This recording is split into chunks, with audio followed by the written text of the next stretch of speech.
ठीक है, अब मैं आपके सामने जो मेरा एक डिस्कशन हुआ था, आप लोगों ने, कई लोगों ने मुझे वो क्वेश्चंस करके भेजे भी हैं और मैंने कुछ क्वेश्चन शेयर किए थे कि जिसके अंदर आपको मैंने एक क्वेश्चन दिया था जर्नल लेजर और ट्रायल बैलेंस बनाना है, ठीक है, और उसमें कई बच्चों ने दिया। आज अब हमें लेना पड़ेगा क्योंकि आप मुझे जो आगे समझाना है उसके लिए वो समझ होना बहुत जरूरी है, ठीक है। So let me take that और अब मैं उसको लेकर चल रहा हूँ। ये मैंने आपको एक क्वेश्चन दिया था, ठीक है। इसके अंदर क्या था, ललित ने बिजनेस स्टार्ट किया है, बिजनेस प्रारंभ किया 1 अप्रैल 2020 को और उसके 1 अप्रैल के महीने का उसका ट्रांजैक्शन दिया हुआ है, ठीक है, 30 अप्रैल 2020 तक का ट्रांजैक्शन दिया और इसकी जर्नल एंट्रीज करनी है और उसको लेजर में पोस्ट करना है और इसका ट्रायल बैलेंस बनाना है, ठीक है। ऐसे आप देखिए, capital brought into the business, 50,000 का बिजनेस में कैपिटल आया। Sold goods to Kiran, Kiran को उसने गुड्स बेचे। परचेजेस फ्रॉम सलोनी को उसने बेचे। ये सारी चीजें इसके अंदर हैं, ठीक है, ये सारे ट्रांजेक्शन्स है। तो अब मैं इन ट्रांजेक्शन को एक बार थोड़ा सा आपके लिए पढ़ लेता हूँ और फिर हम आगे बढ़ते हैं, ठीक है।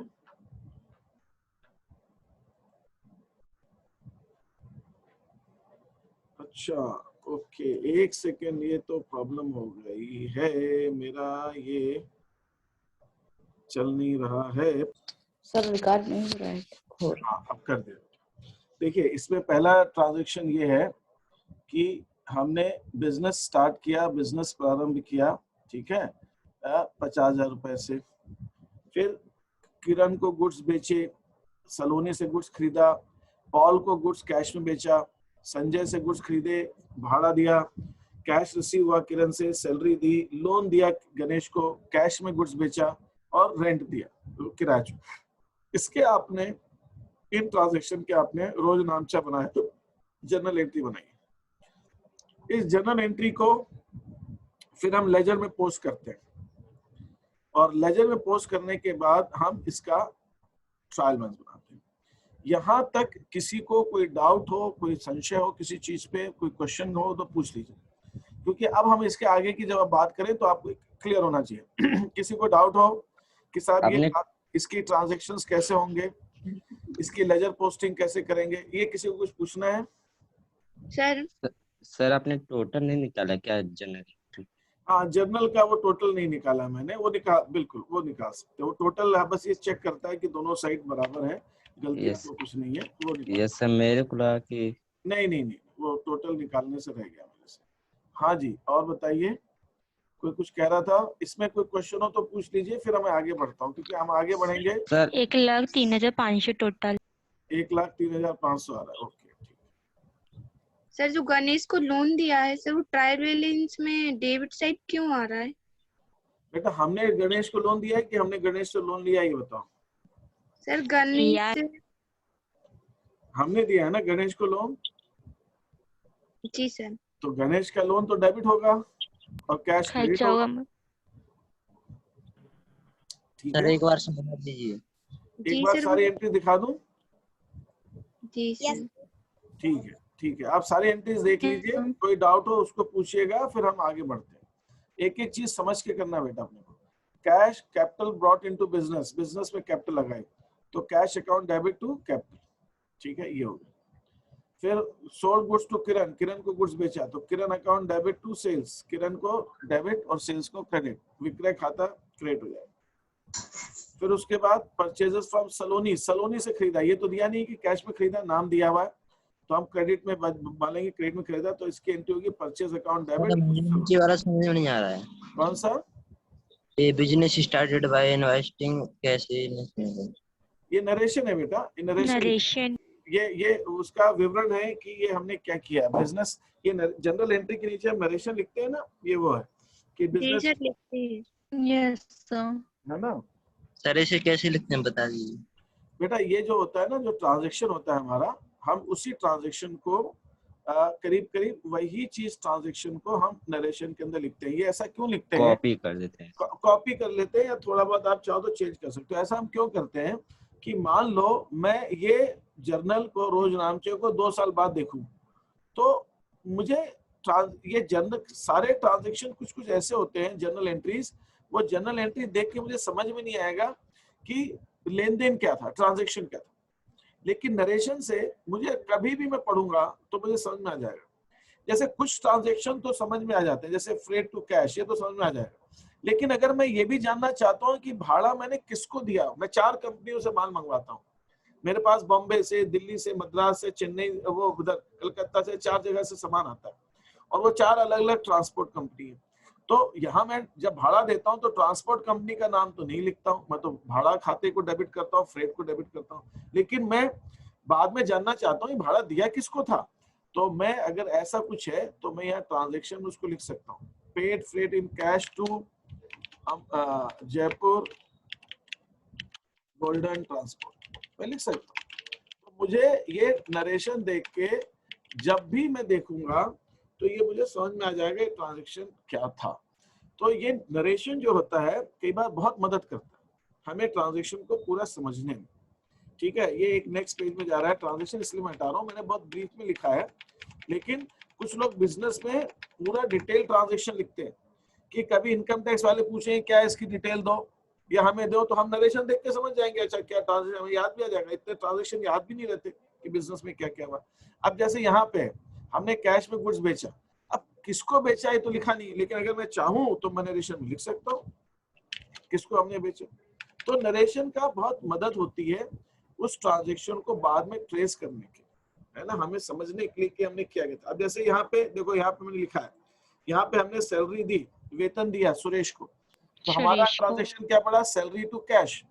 अब अगर मैं ये नरेशन नहीं लिखूंगा तो मुझे ये सैलरी दी, वेतन दिया, लेकिन किसको दिया। अगर कभी मान लो मुझे मेरे पास 5 लोग काम करते हैं और मैंने किसी को दिया किसी को नहीं दिया, और मैं 2 महीने बाद देख रहा हूँ कि मैंने भाई किसको किस दिन तनख्वाह दी थी, तो इसको तो समझ भी नहीं आएगा किस दिन किसको दी थी।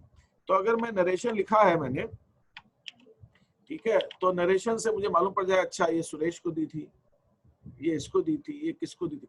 यहाँ तो मैं ये भी लिख सकता हूँ कि सुरेश को कितने दिन की तनख्वाह दी थी, उसने उसकी तनख्वाह 10,000 रुपए है और उसने 5 दिन छुट्टी मांगी, तो मैंने उसको सिर्फ जो है वो 24-26 दिन की तनख्वाह दी, तो मैं लिख सकता हूँ 26 डेज, 26 दिन की तनख्वाह दी उसको।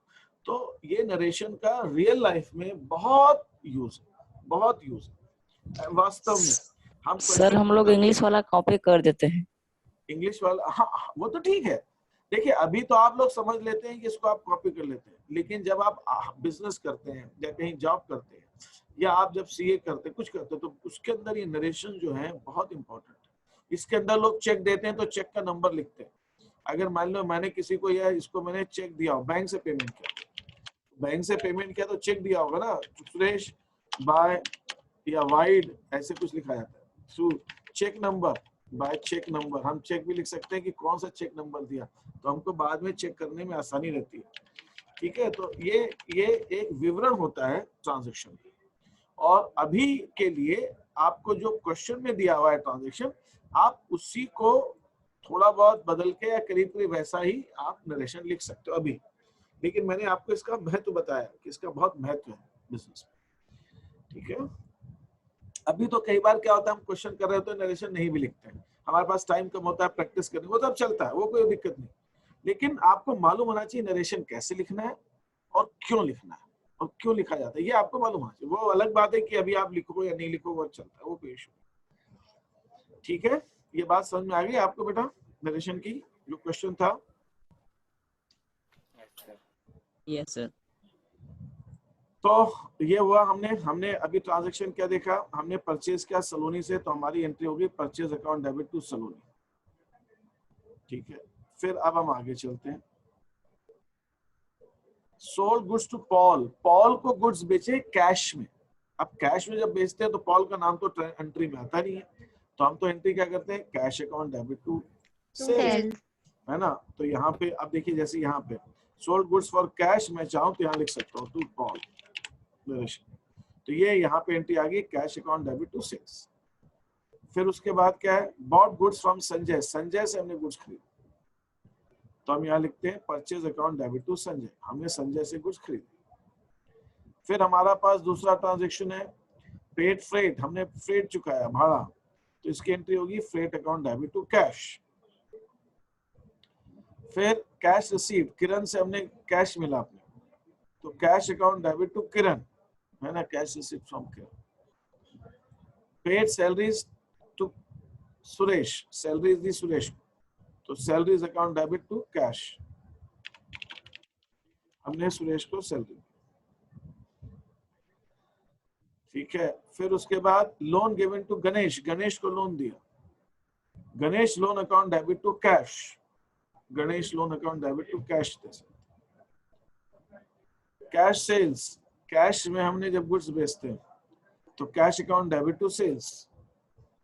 फिर रेंट पेड इन कैश, हमने रेंट दिया कैश के अंदर, तो एंट्री हो जाएगी rent account debit to cash, rent paid in cash, ठीक है।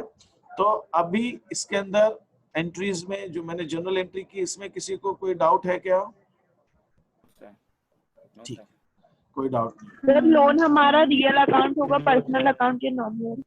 आप बताइए। अच्छा, गणेश को हमने लोन दिया है तो लोन अकाउंट का प्रकृति नॉमिनल होगा। लोन सर अकाउंट इसमें कैश जा रहा है तो कैश को क्रेडिट करें। लोन में, गणेश यहाँ को लोन में कैश, लोन दे रहे हैं तो कैश जा रहा है तो कैश क्रेडिट होगा। लेकिन मेरा आपका जो प्रश्न है कि गणेश का जो लोन अकाउंट है वो वास्तविक खाता होगा या व्यक्तिगत खाता होगा या नामित खाता होगा? Personal personal debit to receiver sir. Yes sir. अच्छा, Yes, डेबिट sir. रिसीवर, पाने वाले व्यक्ति को डेबिट और सब मॉडर्न रूल से भी कर पाने सकते वाले हैं। व्यक्ति को डेबिट, ठीक है। तो इनका ये कहना है, जो आप बच्चों का तर्क आ रहा है, जो रीजन आ रहा है, उसके पीछे उनका रीजन ये है कि ये इसके अंदर पर्सनल अकाउंट का रूल लग रहा है। हम जब गणेश को लोन दे इसलिए पर्सनल, और भी कोई इसका रीजन हो सकता है कि पर्सनल ही क्यों होगा? ये पर्सनल है, बात सही है, पर्सनल होगा, नॉमिनल नहीं है, एक्सपेंस नहीं है, खर्चा नहीं है, ना ही हमारी इनकम है, हमने लोन दिया है।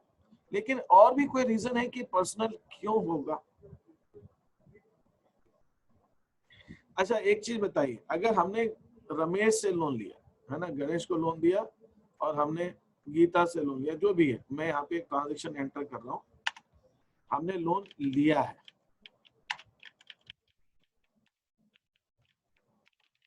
कैश अकाउंट डेबिट, मैं इसको हाईलाइट कर देता हूँ जिससे आपका ध्यान इसी ट्रांजैक्शन पे रहे। सर ये पर्सनल के अंदर नेचुरल खाता है। Cash account debit to Ramesh loan. यहाँ पे जो रमेश का लोन है उसकी नेचर क्या है? पर्सनल, रियल, नॉमिनल, क्या प्रकृति है उस अकाउंट की? पर्सनल गिवर है। रमेश लोन दे रहा है तो रमेश गिवर है, ठीक है। तो ये रमेश का लोन अकाउंट हमारा पर्सनल है। और कोई रीजन हो सकता है? अच्छा, एक चीज बताइए, अब आपने इतनी बात कर रहे हैं आप लोग, तो मैं बताता हूँ आपको, ये चीज आप समझते हैं क्या या कितना जानते हैं? अकाउंट्स जो होते हैं ना, उनका जो विभाजन है, क्लासिफिकेशन, उनको जो हम डिवाइड करते हैं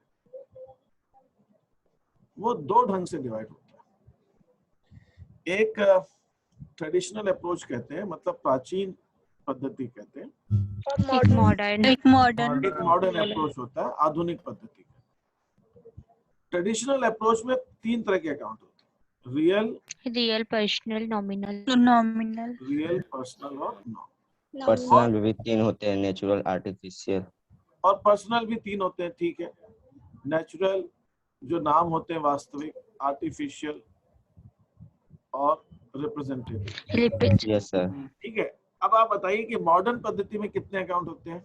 5। पांच। कौन कौन से? संपत्ति, लायबिलिटी, एसेट्स दैट इज संपत्ति, और दायित्व, लायबिलिटीज, दायित्व, पूंजी, capital, expenses, income, expenses, losses, income दिए गए, एवं हानियां, व्यय एवं इनकम और आय एवं लाभ। अच्छा, एक रेवेन्यू या इनकम, यस। और दूसरा होता है हमारा एक्सपेंसेस। Expenses loss.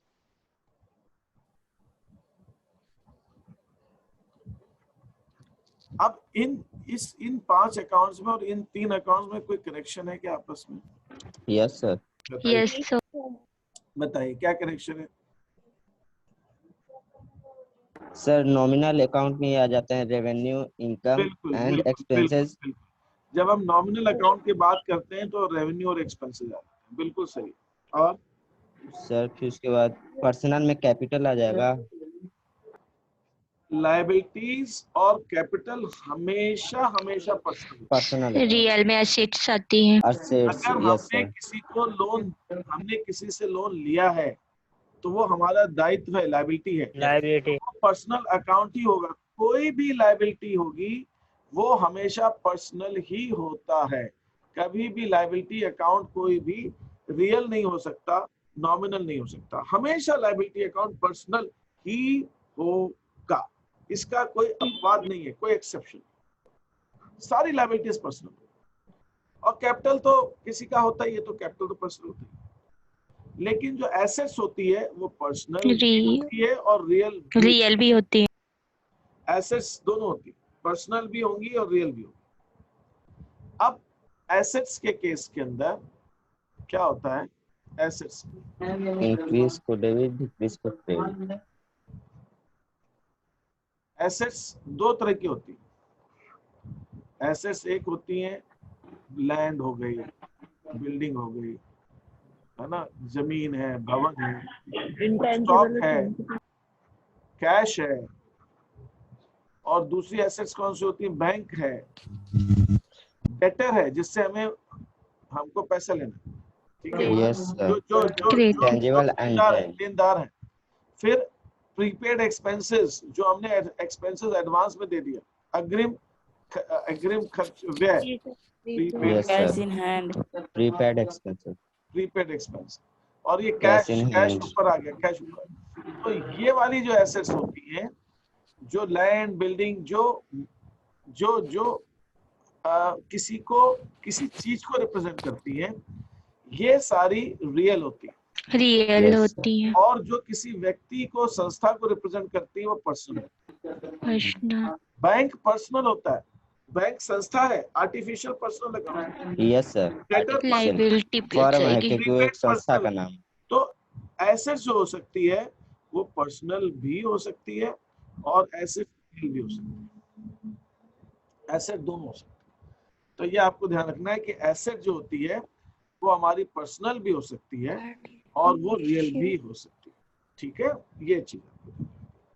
तो लेकिन लायबिलिटीज तो पर्सनल ही होगी, कैपिटल पर्सनल ही होगी, और ये रेवेन्यूज और एक्सपेंसेस ये सारे तो नॉमिनल। एसेट्स का डिवीजन हो जाता है, एसेट्स बढ़ जाती है, ठीक है, पर्सनल में और रियल में, ये चीज ध्यान रखनी। तो आपने किसी को लोन दिया है, वो पैसा देगा तो वो एसेट से, अब वो एसेट से आपकी वो पैसा देगा, तो वो पैसा देगा तो कैश में कन्वर्ट होगा, तो वो नॉमिनल तो हो ही नहीं सकता। कोई भी एसेट नॉमिनल नहीं हो सकता, असंभव। अगर वो नॉमिनल हो गई तो वो एसेट ही नहीं है। एसेट हमेशा रियल होगी या पर्सनल होगी।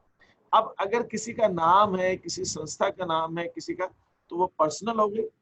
और अगर वो ऐसी एसेट है, कैश है, जैसे भवन है, बिल्डिंग है, मैंने आपको बताया, कैश है, बिल्डिंग है, मशीनरी है, ठीक है, स्टॉक है, इस टाइप की जो एसेट्स है ये हमारी रियल एसेट्स होती है। तो ये दोनों में ट्रेडिशनल और मॉडर्न अप्रोच में ये बेसिक फर्क है, ठीक है। ये इन चीजों का ध्यान रखिएगा। तो आप हमेशा ध्यान रखिए कि कोई भी एसेट्स कभी भी नॉमिनल नहीं हो सकती। Is that okay? Yes sir. ठीक है। अब मैं आगे बढ़ता हूँ जिस चीज पे हम डिस्कस कर रहे थे।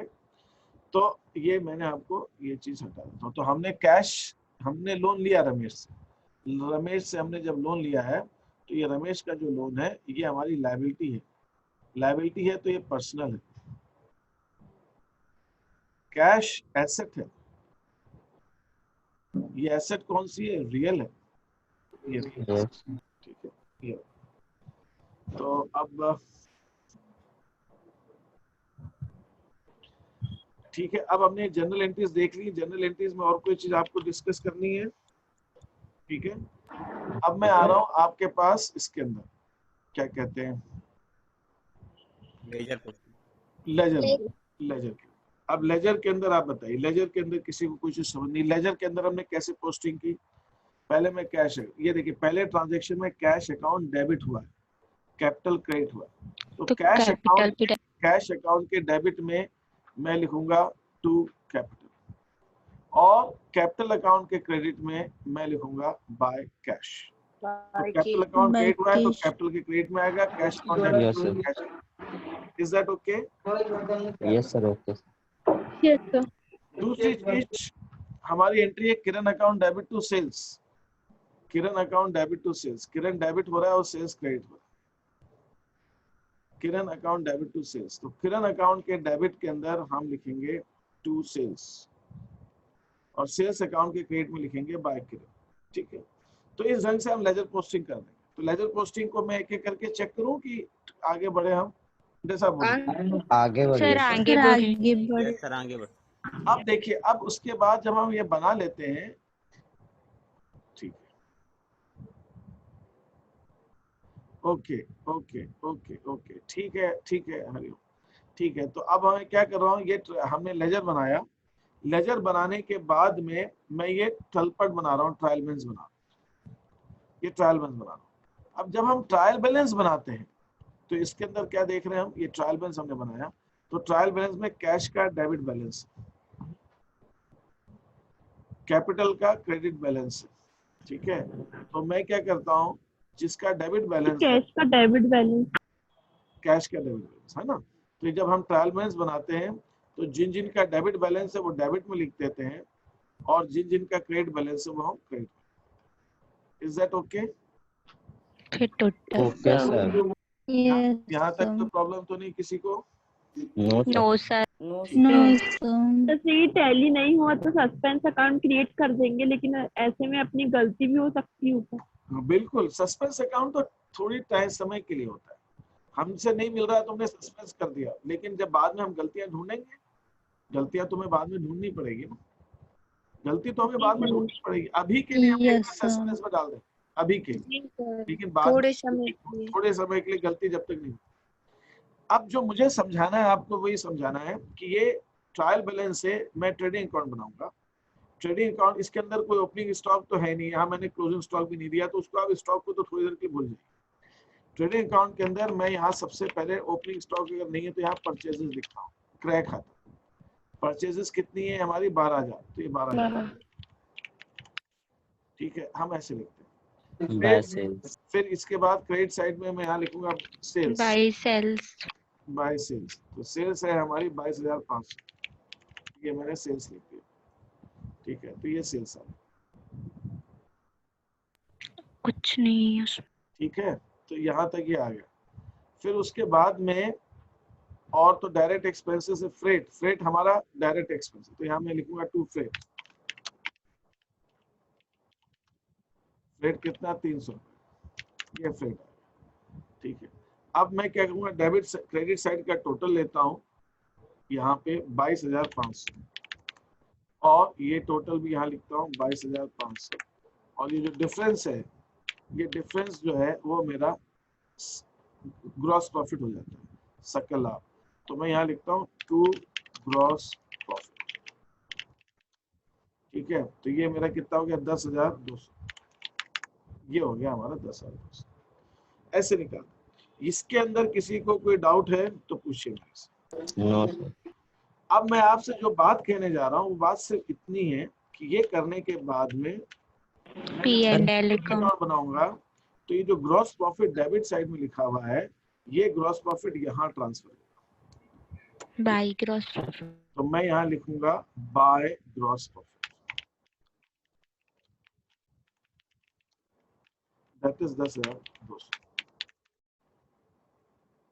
आपको मैंने ये चीज बताई है कि ये अकाउंट हमारे कुछ ऐसे बन, लेकिन मेरा आपसे प्रश्न दूसरा है। मेरा प्रश्न आपसे जो आज समझाने का है वो दूसरा। मेरा ये है कि ये एंट्रीज हमने कर तो दी, अब ये एंट्री करने के बाद ट्रेडिंग अकाउंट में ये लिखने के बाद में, ये ट्रेडिंग अकाउंट में मैंने परचेजेस लिखा है, ये फ्रेट लिखा है, ये सेल्स लिखा है, तो इसका अफेक्ट क्या हमारे लेजर के अंदर परचेजेस अकाउंट, ये फ्रेट अकाउंट है, ये फ्रेट अकाउंट है हमारा, ये फ्रेट अकाउंट है, इसी ढंग से हमारा सेल्स अकाउंट है, उसमें भी कोई फर्क पड़ता है इसका? किसका कोई फर्क नहीं पड़ता, ये पूछेगा। इसको चीजों को क्लियर करें। जब मैंने यहाँ पर ट्रेडिंग अकाउंट में भाड़ा खाता लिख दिया तो इस अकाउंट पर भी कोई उसका असर पड़ेगा क्या, ये बताइए। और क्या उसी ढंग से हमारा ये जो परचेजेस अकाउंट है, इस परचेजेस अकाउंट में भी कोई असर पड़ेगा क्या, ये भी बताइए। ठीक है, और क्या उस पे मेरा ये जो सेल्स अकाउंट है इसके ऊपर भी कोई असर पड़ेगा क्या, ये आपको बताना। 3 खाते मैंने बताया, भाड़ा, परचेजेस और सेल्स। ये मैंने ट्रेडिंग अकाउंट में लिखे हैं आपके साथ। ठीक है, मैंने ये ट्रेडिंग अकाउंट में लिखे हैं। तो एक काम करता हूँ, मैं एक ऊपर नीचे करने की बजाय इसको कॉपी करके नीचे वो ट्रेडिंग अकाउंट के साथ में ले आता हूँ, तो आपको जल्दी मैं समझा पाऊंगा एक ही स्क्रीन पर, क्योंकि ऊपर नीचे करना पड़ रहा है। तो ये कॉपी करता हूँ, डिलीट नहीं करता, कट पेस्ट नहीं करूंगा, कॉपी करता हूँ। ये मेरा ट्रेडिंग अकाउंट है। तो मेरा आपसे जो प्रश्न है वो बहुत ही सिंपल है। मेरा प्रश्न ये है कि ये मेरा सेल्स अकाउंट हो गया, ये मेरा परचेज, ये इस ढंग से समझ, ये परचेज अकाउंट हो गया, और ये मेरा हो गया फ्रेट। ये 3 खातों को मैंने ट्रेडिंग अकाउंट में लिखा है। तो मेरा सिर्फ इतना सा है प्रश्न कि यहाँ पे मैं ब्रेक लेता हूँ पेज को, और जिससे कि अपना काम थोड़ा सा आसान। ये हो गया, और ये एक पेज में मैं सब इन तीनों को ले आया। इसको एक बार हटा देता हूँ, मुझे अभी लाभ हानि खाता नहीं चाहिए, मुझे तो सिर्फ ये 3 चीज चाहिए। इसको मैं थोड़ा सा पेज को मिनिमाइज कर देता हूँ 80%। अब आपको एक ही पेज देखना है ना, ज्यादा हो गया, ये ज्यादा हो गया, तो इसको मैं चलो 75, ठीक है, ये तो कर रहा है इस चीज को। ये मेरा लेफ्ट साइड में आप देख रहे हो, ठीक है, ये लेफ्ट साइड में आप देख रहे हो।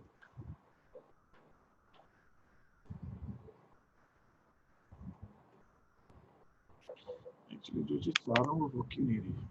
पीडीएफ में जल्दी हो जाती है, इसमें थोड़ा सा दिक्कत। हाँ अब ठीक, ये आ गया, चलिए ठीक है। अब ये आ गया मेरे पास में सेल्स अकाउंट, परचेज अकाउंट और फ्रेट। अब बताइए मेरे को, इसके अंदर मेरा क्वेश्चन आपसे सिर्फ इतना है, क्या इस चीज का कोई हमारे, जब मैंने उसको ट्रेडिंग अकाउंट में लिखा, क्या लिखा, सेल्स लिखी, परचेजेस लिखी, ये सब लिखी, तो क्या उसका कोई मेरे इन खातों में भी उसका कोई फर्क पड़ेगा? ये हाँ अब आया। नो सर, कोई इफेक्ट नहीं पड़ा, अमाउंट उतना का उतना ही है। ठीक है, इसके अंदर हम कुछ ऐसा करेंगे, कुछ और करेंगे कि ये खाते ऐसे ही रहते हैं, ऐसे ही और सही किसी रहते थे। को, और ऐसे ही रहते हैं। और किसी को कुछ कहना है, किसी और को कुछ कहना है? अब मैं कुछ बच्चों से डायरेक्टली पूछूंगा, कुछ बच्चे बात ही नहीं करते मेरे से, ऐसा नहीं होना चाहिए, उनको बोलना चाहिए मेरे से। ठीक है, अब मैं कैसे बात करूं, किससे बात करूं? शिवी गुप्ता, तुम बताओ बेटा। Shivi, yes sir. ये जब मैंने ट्रेडिंग अकाउंट के अंदर है ना, व्यापारिक खाते के अंदर इनको लिखा है, इनको लिखा है, किस किस को लिखा? मैंने सेल्स को लिखा है, सेल्स अकाउंट को, मैंने यहाँ पे परचेजेस को लिखा, ठीक है, ये परचेजेस को लिखा, मैंने यहाँ पे फ्रेट को लिखा। तो इससे क्या मेरे इसके अंदर इन खातों में कोई असर आएगा कि ये खाते ऐसे ही रहेंगे, ये पूछ। ऐसे ही रहेगा सर। ठीक है, शिल्पी उपाध्याय, तुम्हारा क्या कहना है?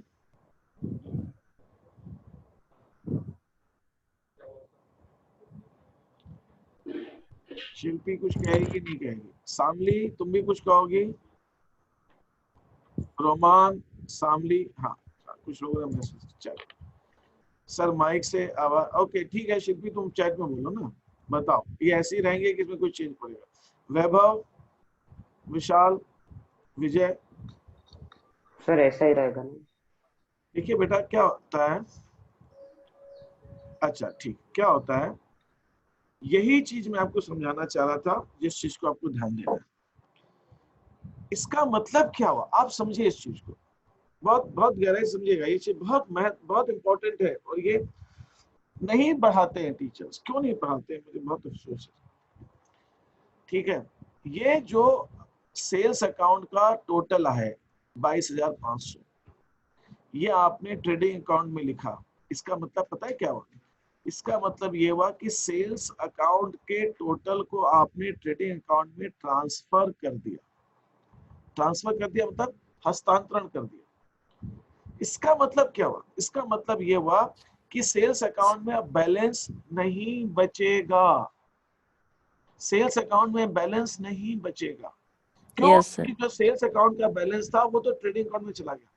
तो ऐसे केस में हम क्या करते हैं, यहाँ पर हमको बैलेंस करीब डाउन की जगह हमें यहाँ पर ट्रेडिंग अकाउंट लिखना, हमें ट्रेडिंग अकाउंट लिखना है। वो तो ट्रायल बैलेंस बनाने के लिए हमने बैलेंस लिख दिया, लेकिन आखिरकार साल के अंत में ये विक्रय खाते का होता क्या है? साल के अंत में ये विक्रय खाता लाभ हानि उसमें व्यापारिक खाते में ट्रांसफर हो जाता है। इसका बैलेंस, इसका शेष खत्म हो जाता है। इसका शेष अगले साल नहीं जाता, अगले साल नहीं जाता। इस पॉइंट को समझिए, बहुत इंपॉर्टेंट पॉइंट कर रहा हूँ, कॉन्सेप्ट की बात कर रहा हूँ आपसे। अगले साल नहीं जाता। तो ये करने के बाद में इस सेल्स अकाउंट को हम बंद कर देते हैं। ये सेल्स अकाउंट बंद हो गया। इसलिए हर साल का सेल्स अकाउंट अलग खुलता है। और मैं आपको बताऊंगा, आपको बहुत ध्यान दीजिएगा, जो मैं कह रहा हूँ बहुत ध्यान दीजिएगा। इस वीडियो को आप दोबारा देखिएगा, बार बार देखिएगा। ये परचेजेस अकाउंट है। इस परचेजेस अकाउंट का बैलेंस भी हमने ट्रेडिंग अकाउंट में ट्रांसफर कर दिया, व्यापारिक खाते में सब। तो ये ट्रेडिंग अकाउंट के अंदर भी मैं यहाँ पे मुझे लिखना पड़ेगा by trading account. Trading account. ये अकाउंट खत्म हो। ट्रायल बैलेंस बनाने के बाद में करेंगे। एक्चुअली ट्रायल बैलेंस कोई डबल एंट्री या द्विलेखा पद्धति का कोई हिस्सा नहीं है। हम ट्रायल बैलेंस बनाने के लिए कोई एंट्री नहीं करते। तो अगर मैं ट्रायल बैलेंस बनाने से पहले भी लिख दूं या बाद में लिख दूं, उससे फर्क नहीं पड़ता। लेकिन हम बाद में इसलिए लिखते हैं कि अगर ट्रायल बैलेंस में कोई त्रुटि है उसको ठीक करेंगे, सस्पेंस आ रहा है तो ठीक करेंगे, तो अकाउंट में चेंज आ सकता है। इसलिए ट्रायल बैलेंस बना के देख लेते हैं, सब चीज ठीक है, फिर हम आगे सब ट्रांसफर करने की एंट्री ट्रांसफर करते हैं। ठीक है, तो ट्रायल बैलेंस बना के चेक कर लेते हैं, सही है, फिर आगे करते हैं। सर एक प्रश्न है। हाँ बोलो बेटा। जैसे आपने बोला कि इसके सेल्स अकाउंट है जो उसके बैलेंस को आपने ट्रेडिंग अकाउंट में ट्रांसफर किया, तो हम ट्रेडिंग अकाउंट नहीं बना रहे, उसके पहले ट्रायल बैलेंस बनाए, तो उसके बैलेंस को हम ट्रायल बैलेंस में करें। इसीलिए मैंने कहा ट्रायल बैलेंस बनाने के लिए हमें कोई जनरल एंट्री थोड़ी करनी पड़ती है। अगर मैं यहाँ पे बैलेंस, देखिए क्या होता है, मैं आपको प्रैक्टिकली बताऊं ना, ये थोड़ा सा हमारी अकाउंटिंग सिस्टम का एक फ्लॉ है। हम जो पढ़ा रहे होते हैं ना, बहुत गलत पढ़ते हैं। अब आप मुझे बताइए कि मैं आपको कभी उस बारे में और डिटेल में बताऊंगा, कभी हम ऑफलाइन जब मिलेंगे तब। हम उसको इंटरनेशनल लेवल पे कैसे करते हैं, और हम लोग इंडिया में उस चीज को नहीं पढ़ाते। यहाँ पे ये होता है बैलेंस करेंगे। जब मैं बैलेंस नहीं निकालूंगा तब तक मैं ट्रायल बैलेंस बनाऊंगा कैसे? बैलेंस तो निकालना पड़ेगा। ठीक है, ये हमारा पढ़ाने का एक वो है। फिर उसके बाद दिक्कत ये आती है कि यहाँ पर मैं लिखता हूँ by balance brought, by balance brought. ये है हमारा 22 पाउंड, ये 22 पाउंड। तो भैया जब बैलेंस करीब डाउन लिखा है, अच्छा ये चीज आप सब जानते हैं कि अगर मैंने यहाँ पर बैलेंस करीब डाउन लिखा है तो बैलेंस ब्रॉड डाउन भी लिखना पड़ेगा।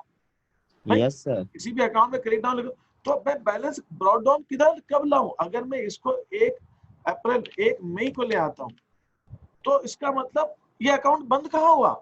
ये अप्रैल से मई में बैलेंस आ गया। लेकिन मैं क्या कह रहा हूँ, इस अकाउंट को बंद करना है 30 अप्रैल को। इसका खाता, इसका जो शेष है, इसका जो बैलेंस है वो ट्रेडिंग अकाउंट में ट्रांसफर होना है। लेकिन जब मैं बैलेंस करीब डाउन लिख रहा हूँ तो बैलेंस ब्रॉड डाउन भी आएगा। जब ब्रॉड डाउन आएगा तो वो अगली तारीख को आएगा, तो इसका मतलब वो अकाउंट तो बंद हुआ नहीं। तो हमें बैलेंस भी निकाल रहा हूँ, मैं ट्रायल बैलेंस भी बना रहा हूँ, तो कैसे कर रहा हूँ? तो लेकिन अभी के लिए इस कहानी को शॉर्ट करने के लिए आप ऐसा मान लीजिए कि ये जो बैलेंस है, ये बैलेंस मैं 30 अप्रैल को ही उतार के लाता हूँ और फिर मैं 30 अप्रैल को ही इसको बंद करके यहाँ पर मैं ट्रेडिंग अकाउंट लिख देता हूँ। ऐसा मान लीजिए अभी के लिए, क्योंकि अभी अगर मैं उस डायरेक्शन में जाऊंगा तो बड़ा मुश्किल हो जाएगा, है ना। अभी के लिए ज्यादा गहराई में चले जाएंगे सर, है ना। तो मेरा ये कहना है कि हम लोग ऐसा कैरी डाउन लिख रहे हैं फिर ब्रॉड डाउन लिख रहे हैं, तो ट्रायल बैलेंस बनाने से पहले कैरी डाउन है, ट्रायल बैलेंस बनाने के बाद ब्रॉड डाउन है, इसका क्या मतलब? ऐसा तो थोड़ी होता है। तो ये तो बैलेंस क्लोज होना है। तो आप ये कह लीजिए कि भले ही हमने यहाँ पे ट्रेडिंग अकाउंट लिख दिया, चलो मैं यहाँ पे ट्रेडिंग अकाउंट लिख भी देता हूँ, तो भी आपको ये ध्यान रखना है कि ट्रायल बैलेंस बनाने में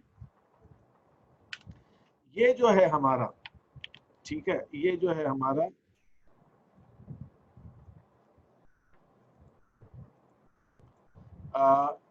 सेल्स अकाउंट, इसका सेल्स अकाउंट का क्रेडिट बैलेंस है, तो ये ट्रायल बैलेंस के क्रेडिट में ही लिखा जाएगा। ये आपको ध्यान, भले मैं बैलेंस क्रेडिट डाउन नहीं लिखूं, मैं ट्रेडिंग अकाउंट लिखूं, तो भी ये सेल्स अकाउंट का बैलेंस मुझे लिखना है।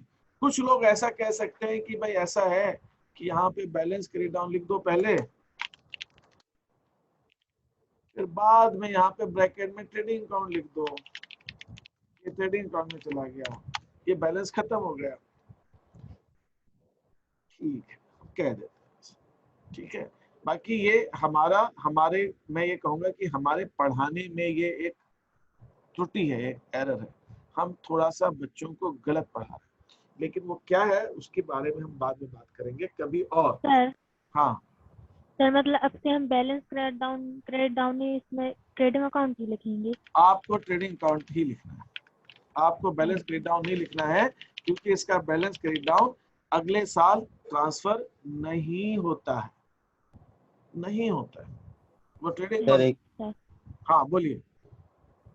सर एग्जाम में ट्रेडिंग अकाउंट ही लिखेंगे? बिल्कुल, आप जब ये आपको अगर कोई क्वेश्चन ऐसा मिलता है जिसके अंदर आपको पूरे साल, ये तो देखिए मैंने एक एग्जांपल लिया है 1 महीने का, आपको ऐसा कोई क्वेश्चन मिलता है पूरा क्वेश्चन जिसके अंदर आपको जर्नल करनी है, लेजर करनी है, ट्रायल बैलेंस तलपट बनाना है, लाभ हानि बनाना है, और व्यापारिक खाता बनाना है, लाभ हानि बनाना है और बैलेंस शीट बनाना, सब बनाना है, उसके अंदर आपको ट्रेडिंग अकाउंट ही लिखना पड़ेगा, कोई चारा ही नहीं आपके पास। आप बैलेंस क्रेडिट डाउन सर जहाँ पर ट्रेडिंग अकाउंट बनेगा वहां पर तो बिल्कुल ही लिखना है ये। हाँ बस जहाँ ट्रेडिंग अकाउंट नहीं बना रहे वहां पे आप बैलेंस लिख दो, ठीक है, वो अलग बात। सर ट्रायल बैलेंस बना रहे हैं तो फिर लिखना पड़ेगा बैलेंस। सी क्या होता है बेटा कि हमको ये देखना होता है कि क्वेश्चन का पर्पस क्या है, क्वेश्चन किस उद्देश्य से पूछा है, क्वेश्चन वो जानना क्या चाहता है, क्वेश्चन आपसे ये जानना चाहता है क्या कि किस अकाउंट का बैलेंस क्रेडिट डाउन जाता है या किस अकाउंट का बैलेंस क्लोज होता है, तो आपको वहां पे ट्रेडिंग अकाउंट लिखना पड़ेगा। और अगर क्वेश्चन का उद्देश्य ये जानने का है कि अगर मान लीजिए मैं एक सिंपल सा क्वेश्चन देता हूँ कि मुझे सिर्फ ये जानना है कि सेल्स अकाउंट बनता कैसे, तो आपने सिर्फ सेल्स अकाउंट बनाया तो उसमें ट्रेडिंग अकाउंट लिखने की जरूरत नहीं है, बैलेंस क्रेडिट डाउन लिख दो, या फिर बैलेंस शीट ही लिखेंगे लिख उसमें दो, तो? कोई बात नहीं। लेकिन अगर क्वेश्चन ऐसा है कि जिसके अंदर आपको तलपट बनाना है और फाइनल अकाउंट्स भी बनाना है, अगर सपोज ट्रायल बैलेंस ही बनाना है तो भी आप बैलेंस क्रेडिट डाउन लिख वहाँ सकते पर हैं, trading account balance credit down लिख दो। लेकिन हाँ, अगर ट्रेडिंग अकाउंट और पीएनएल अकाउंट बनाना है तो आपको ट्रेडिंग अकाउंट ही लिखना पड़ेगा। Yes sir. इसी ढंग से जो फ्रेट अकाउंट है उसके अंदर भी हमारा ट्रेडिंग अकाउंट, उसके अंदर भी हमारा ट्रेडिंग अकाउंट, सर क्योंकि यहाँ पर ट्रेडिंग अकाउंट बनाया गया है। ट्रांसफर हो गया। तो ये 3 अकाउंट जो हैं ये हमारे बंद हो गए हैं क्योंकि इनका बैलेंस हमारे ट्रेडिंग अकाउंट में ट्रांसफर हो गया। अब जब मैं ये ऐसे ही प्रॉफिट एंड लॉस अकाउंट में भी होगा? बिल्कुल बिल्कुल बिल्कुल, बहुत बढ़िया बहुत बढ़िया, अभी मैं आता हूँ उस पॉइंट। अब ये करने के साथ मुझे आपको एक चीज और बतानी, वो ये बतानी है कि इसका मतलब ये हुआ कि ये टोटल यहाँ पर टोटल नहीं आएगा, यहाँ पर अभी और एंट्रीज होंगी, कौन सी? ट्रेडिंग अकाउंट बनाने की। तो मैं इसको नीचे ले आता हूँ थोड़ा सा, है ना, मैं इसको नीचे ले आता हूँ जिससे कि मुझे ऊपर नीचे नहीं करना। जर्नल में ही करेंगे ना ये एंट्री? ये जर्नल में। तो अब इसका मतलब जब मैंने सेल्स अकाउंट का, परचेज अकाउंट का, फ्रेट का बैलेंस ट्रेडिंग अकाउंट में ट्रांसफर कर दिया, तो इसका मतलब इसकी एंट्री भी करनी पड़ेगी, बैलेंस ट्रांसफर करने की एंट्री करनी पड़ेगी। तो मैं यहाँ पे एंट्री करूंगा ट्रेडिंग अकाउंट डेबिट,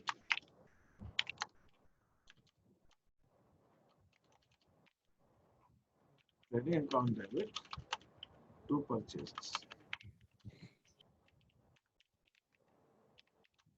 ऊपर सेल्स अकाउंट डेबिट इसी अकाउंट में एक और अकाउंट है टू फ्रेट, इसी में फ्रेट भी लिख सकते, कंपाउंड एंट्री हो जाएगी। यस सर, इसमें रहते हैं। परचेज अकाउंट हो गया 12,000 से, सेल्स अकाउंट अलग से फ्रेट लिखेंगे। अकाउंट हो गया 300 रुपए से। तो ये हो गया ट्रेडिंग अकाउंट के डेबिट में चला गया फ्रेट। इसको मैं लिखूंगा, इसको मैं लिख सकता हूँ नरेशन बैलेंसेस ट्रांसफर। वो दिखिए रहा है किस किस का बैलेंस ट्रांसफर, शॉर्ट में लिख। Yes sir. तो कहने के बाद इसको ये जो एंट्री है इसका एक नाम है, इसको कहते हैं ट्रांसफर एंट्री। इसका दो नाम है, एक ट्रांसफर एंट्री भी कहते हैं इसको, हस्तांतरण। Yes sir. और हाँ सर जर्नल में ही करना जरूरी है, ट्रांसफर एंट्री लिखकर अलग से नहीं बना सकते? नहीं, आप जर्नल को दोबारा बना दो, एक बार आपने जर्नल बना दिया, ट्रायल बैलेंस बना दिया, लेकिन मेरा ये कहना है कि ट्रायल बैलेंस बनाने के बाद भी जर्नल कंटिन्यू रहता है, जर्नल बंद नहीं होता। आप भले जर्नल दो अलग अलग हिस्सों में बना दो, जैसे मैंने यहाँ बनाया, अलग अलग बना दो, लेकिन जर्नल में अभी भी एंट्रीज होंगी, ये समझने की बात। तो ये जो एंट्री है जिसका बैलेंस ट्रेडिंग में ट्रांसफर किया, इसको ट्रांसफर एंट्री भी बोलते हैं और इसको क्लोजिंग एंट्री भी बोलते हैं। अंतिम लेखे, ये लास्ट एंट्री है, साल के आखिर में जो एंट्रीज होती है वो कहलाती है। ये बुक्स को क्लोज करने की एंट्री है, ये बुक्स को क्लोज करने की एंट्री। क्योंकि सर हम अब फाइनल अकाउंट बना रहे हैं तो उसी से हमारा अकाउंट बंद हो जा रहा है, बंद होते जा रहा है। हम फाइनल अकाउंट बनाते जा रहे हैं और हमारा अकाउंट बंद होता जा रहा है। जर्नल से पता चल जाएगा कि बंद हो गया है ये वाला अकाउंट। हाँ, जर्नल से पता हो चल जाएगा बंद, ठीक है। तो ये मेरा ट्रेडिंग अकाउंट। तो अभी मैंने जो आपको एंट्री की, उस एंट्री के अंदर मैंने sales account, purchase account, freight account. तो मैं एक काम ये करता हूँ, इसको तो मैं ऊपर बंद कर दूं। देखिए मैं ऊपर क्लोज करता जाऊँ ना, वो मुझे आपको एक चीज जो समझानी है, ये देखिए अब ये चला गया ट्रेडिंग अकाउंट में, ये अकाउंट बंद हो गया, खत्म। परचेज अकाउंट बंद हो गया, ये चला गया ट्रेडिंग अकाउंट में। फिर फ्रेट अकाउंट बंद हो गया, ये चला गया ट्रेडिंग अकाउंट में, ये हो गया। तो this is how it happens. ये मेरा एंट्री हो गई। तो ये अब अकाउंट में इनको हटा देता हूँ, इसकी जरूरत नहीं है क्योंकि अपना काम एक बार हो गया। अब ये दोबारा ऊपर है, ठीक है। अब एक बात और, अब मैं आता हूँ, अब मैं ट्रेडिंग अकाउंट बनाने के बाद अब मुझे पीएनएल अकाउंट को स्टार्ट करना है। पीएनएल अकाउंट को स्टार्ट करना है तो मुझे इसको भी यहाँ से यहाँ ट्रांसफर करना पड़ेगा। ये ट्रेडिंग अकाउंट अलग अकाउंट है, पीएनएल अकाउंट अलग है। ट्रेडिंग का जो ग्रॉस प्रॉफिट है उसको मुझे पीएनएल में ट्रांसफर, तो यहाँ पर भी मुझे एक ट्रांसफर एंट्री करनी पड़ेगी। Yes sir. ये ट्रांसफर एंट्री ऐसी एंट्री होगी जो ट्रेडिंग अकाउंट को खत्म करेगी और पीएनएल अकाउंट को ओपन करेगी। ऐसी एंट्री होगी, ट्रेडिंग अकाउंट का जो बैलेंस है उसको खत्म कर देगी। आपने ट्रेडिंग अकाउंट में मैं बैलेंस क्रेडिट डाउन नहीं लिख रहा हूँ, ट्रेडिंग अकाउंट के अंदर भी बैलेंस क्रेडिट, ट्रेडिंग अकाउंट को बंद कर देगी और ऐसी एंट्री होगी जो प्रॉफिट एंड लॉस अकाउंट को ओपन कर देगी। कोई गेस कर सकता है एंट्री क्या होगी या किसी को मालूम, बताइए। Yes sir. Credit account debit to PNL account sir. इसकी एंट्री होती है, बिल्कुल सही, ये एंट्री होती है trading account debit to trading account debit, इसको क्लोज करना है उसको डेबिट कर देंगे। इसकी एंट्री होगी trading account debit to PNL account. अब मैं यहाँ पे एक बात जो कहना चाह रहा हूँ, वो बात दूसरी जो इम्पोर्टेंट है वो ये है कि हम भले ही यहाँ पे 10,200 ये एंट्री होगी हमारी trading account debit to PNL. मतलब अगर आपसे कभी भी दुनिया में, कभी भी लाइफ के अंदर कोई भी पूछे कि साहब ग्रॉस प्रॉफिट की एंट्री क्या होती है, तो भाई ग्रॉस प्रॉफिट की एंट्री होती है trading to PNL. Gross profit करके कोई अकाउंट नहीं होता, ग्रॉस प्रॉफिट करके कोई अकाउंट नहीं होता। ग्रॉस प्रॉफिट निकालना और ग्रॉस प्रॉफिट को ट्रांसफर करना, इसकी एक ही एंट्री होती है, अलग से कोई एंट्री नहीं। अब देखिए इस एंट्री की खास बात क्या, इस एंट्री की खास बात यह है कि यहाँ पे मैंने कहीं पे भी प्रॉफिट एंड लॉस अकाउंट नहीं लिखा है। Yes sir. है तो ट्रेडिंग अकाउंट में पीएनएल अकाउंट लिखना चाहिए ना एंट्री के हिसाब से, तो लेकिन यहाँ ग्रॉस प्रॉफिट, यहाँ ग्रॉस प्रॉफिट लिख रहा हूँ, यहाँ ग्रॉस प्रॉफिट लिख रहा हूँ और मैं पीएनएल अकाउंट में भी ग्रॉस प्रॉफिट लिख रहा हूँ, लेकिन एंट्री के अंदर तो ग्रॉस प्रॉफिट करके कोई अकाउंट ही नहीं है। तो दो क्वेश्चन उठते हैं। एक क्वेश्चन ये उठता है, तो क्या मैं यहाँ पर P&L अकाउंट लिख सकता हूँ और क्या यहाँ पे ट्रेडिंग अकाउंट लिख सकता हूँ, बिल्कुल लिख सकता हूँ। तो दूसरा क्वेश्चन ये है कि फिर मैं ग्रॉस प्रॉफिट क्यों लिखता हूँ, ट्रेडिंग और P&L अकाउंट ही क्यों नहीं लिखता? ये तो और कंफ्यूजन कर दिया आपने। तो सर ये तो अगर हमें एंट्री नहीं मालूम होती तो हम तो कर ही नहीं सकते थे। हर अकाउंट में तो ऐसा होता है ना, एक अकाउंट में दूसरे अकाउंट का नाम लिखते हैं, यहाँ ऐसा अलग क्यों? अलग इसलिए है कि ये ट्रेडिंग P&L अकाउंट हमारे फाइनल अकाउंट्स कहलाते हैं, अंतिम खाते कहलाते हैं। और जो फाइनल अकाउंट्स का काम होता है प्रॉफिट लॉस निकालना। और जो बिजनेस लोग कर रहे होते हैं या जो प्रॉफिट लॉस जानना चाहते हैं वो ऐसे लोग हो सकते हैं जिनको अकाउंटेंसी आती नहीं, उनको अकाउंटेंसी, वो इंजीनियर है या वो डॉक्टर है या कोई और है, उनको ट्रेड, उनका बिजनेस है लेकिन वो जानना चाहते हैं कि बिजनेस में प्रॉफिट, उनके अकाउंटेंट ने उनको दे दिया तो उनको और कुछ समझ में आए नहीं है, उनको ये प्रॉफिट तो दिख ही जाएगा, हाँ प्रॉफिट। इसलिए ये इसलिए लिखते हैं कि जो लोग हमारे बिजनेस फाइनल अकाउंट्स को देखें, जिनको अकाउंट्स के बारे में जानकारी नहीं है, वो भी थोड़ा बहुत तो समझ जाए, तो एक्सपेंसेस उनको समझ में आ जाएंगे। अगर मैं यहाँ ट्रेडिंग P&L अकाउंट लिख दूंगा तो उनको समझ ही नहीं आएगा प्रॉफिट है कि लॉस है कि क्या है। तो मैं ग्रॉस प्रॉफिट उनके लिए लिखते हैं, अपने लिए नहीं लिखते। अकाउंटेंट्स को तो मालूम है, अगर मैं यहाँ पे ग्रॉस प्रॉफिट जगह P&L भी लिखूंगा तो भी मैं समझ जाऊंगा ग्रॉस प्रॉफिट ही होगा, यहाँ ट्रेडिंग लिखूंगा तो भी मैं समझ जाऊंगा ग्रॉस प्रॉफिट। लेकिन वो व्यक्ति जो ट्रेडिंग अकाउंट देख रहा है उसको अकाउंट्स के बारे में समझ नहीं है, साइंस का व्यक्ति है ना, इंजीनियर है, डॉक्टर है, उसको नहीं, उसको भी थोड़ा बहुत देख के समझ में आ जाए कि हाँ ये ग्रॉस प्रॉफिट है, ये नेट प्रॉफिट है, ये शुद्ध लाभ है या ये सकल लाभ है, ऐसा इनके लिए हम लिखते हैं। लेकिन आपको मैं यहाँ पे बहुत क्लियर कर दूं, ये आप बहुत अच्छी बात मुझे बताई आपने भी और आपको क्लियर भी है कि ये जो एंट्री होती है ग्रॉस प्रॉफिट की, वो एंट्री होती है हमारी trading account debit to P&L account, ये ग्रॉस प्रॉफिट का। आप अकाउंट्स जानने वाले व्यक्ति को ये एंट्री ऐसे पूछा जाए तो आपको ये एंट्री बतानी होगी। ये एंट्री सर हम फाइनल अकाउंट बताते हैं ओनर किसी को भी, हाँ। तो हमें जी ट्रेडिंग P&L तीनों अकाउंट बताते हैं साथ में। फाइनल अकाउंट्स के अंदर ट्रेडिंग P&L अकाउंट और बैलेंस शीट तीनों उन्हें तीनों अकाउंट ही बताएंगे सर? नहीं, अगर फाइनल अकाउंट्स की हम बात करते हो तो फाइनल अकाउंट में तीनों चीजें आती है।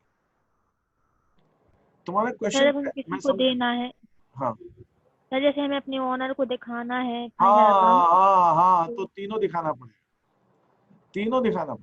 तो तीनों से तो उसको समझ में आएगा कि भाई बिजनेस के क्या चल रहा है, कैसे चल रहा है।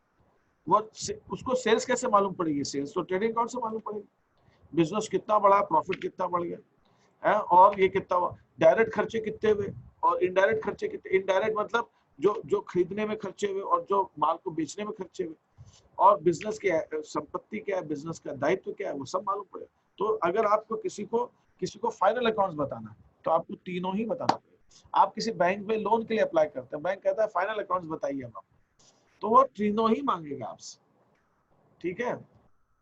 आपको किसी बिजनेस की तरक्की के बारे में जानना है, बिजनेस की प्रोग्रेस के बारे में समझना है तो आप तीनों ही देखेंगे। Is that okay? ठीक है, ये हो गया। तो ये हो गया आपका ट्रेडिंग अकाउंट बना, और ट्रेडिंग अकाउंट का लाभ जो है आपने P&L अकाउंट में डाला। इस एंट्री का मतलब क्या हुआ, ट्रेडिंग अकाउंट बंद और P&L account open. P&L account खुल गया, ट्रेडिंग अकाउंट बंद हो गया। अब ट्रेडिंग अकाउंट का बैलेंस आ गया, अब P&L अकाउंट में आ गया। अब सर ग्रॉस, हाँ बोलो बेटा। ग्रॉस लॉस के लिए उसका अपोजिट हो जाएगा ना, P&L account debit to trading account. बिल्कुल ग्रॉस लॉस में अपोजिट हो जाएगा। अगर ये ग्रॉस लॉस है तो मैं यहाँ लिखूंगा by gross loss, gross loss में अपोजिट हो जाएगा trading account debit to P&L account. बिल्कुल सही बात, बिल्कुल सही बात, ठीक है।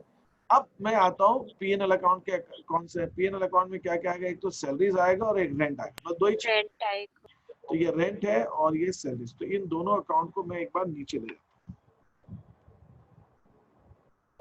इसको कट कर लेता हूँ यहाँ पे, ये यहाँ पे, अब मैं यहाँ पे आ गया, ठीक है। यहाँ पे ये सैलरीज अकाउंट और ये रेंट, ये ले आया मैं, ये सैलरीज हो गया और ये रेंट। ध्यान दीजिएगा। अब मुझे ये ट्रेडिंग पीएनएल अकाउंट के अंदर डेबिट साइड में मुझे यहाँ पे लिखना है रेंट और लिखना है टू सैलरीज। तो दोनों रेंट और सैलरीज दोनों प्रॉफिट एंड लॉस अकाउंट के डेबिट में आ गए। तो रेंट कितना है 1200 और सैलरीज है 2500। 1200 और ये 2500, ये दोनों। ये अब इसकी एंट्री क्या बनी? PNL account debit to rent to salaries. तो यहाँ पे एंट्री मेरी बनी profit and loss account debit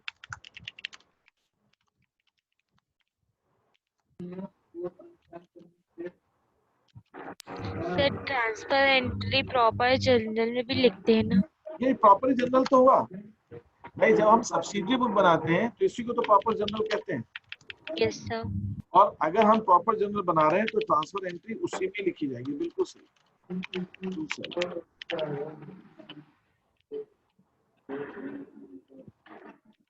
expenses transfer ठीक है 1200 और 2500 ये आ गया मेरा दोनों। तो दिस इज 3000। तो this is both is transfer. ये दोनों मेरे इसके अंदर मैंने जो है इन दोनों को ट्रांसफर कर दिया। ठीक है तो ठीक है ये आ गया हमारा यहाँ। Is that okay? क्लियर है ये बात? ठीक है। Purchase PNL account debit to rent to salaries. तो पीएनएल अकाउंट के डेबिट पे तो यहाँ मैं लिखूंगा by profit and loss PNL account, और यहाँ पे यही चीज मैं यहाँ पे भी लिख दूंगा। तो मेरे जर्नल एंट्रीज भी हो गई और ये दोनों अकाउंट ट्रांसफर। तो ये मैं काट के वापस अपने घर जहाँ था जिससे कि कंफ्यूजन नहीं रहे। मुझे एक दो चीज समझ। ये हो गया क्लोज। अब इसकी एंट्री भी हो गई, पी हो गया। अब मेरे को नेट प्रॉफिट आ गया तो ये एंट्री भी होगी। ठीक है अब और तो कुछ है नहीं पी अकाउंट में। अब क्या करूंगा मैं यहाँ पे नेट प्रॉफिट निकालूंगा।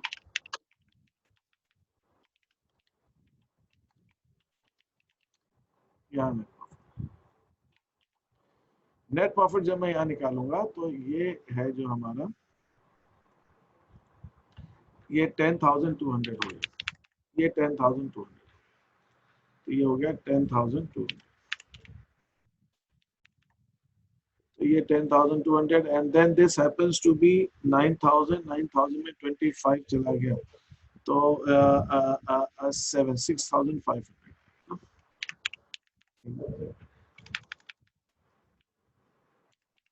एक बार चेक कर लें 6 9 10 ठीक है बराबर। तो नेट प्रॉफिट 6,500।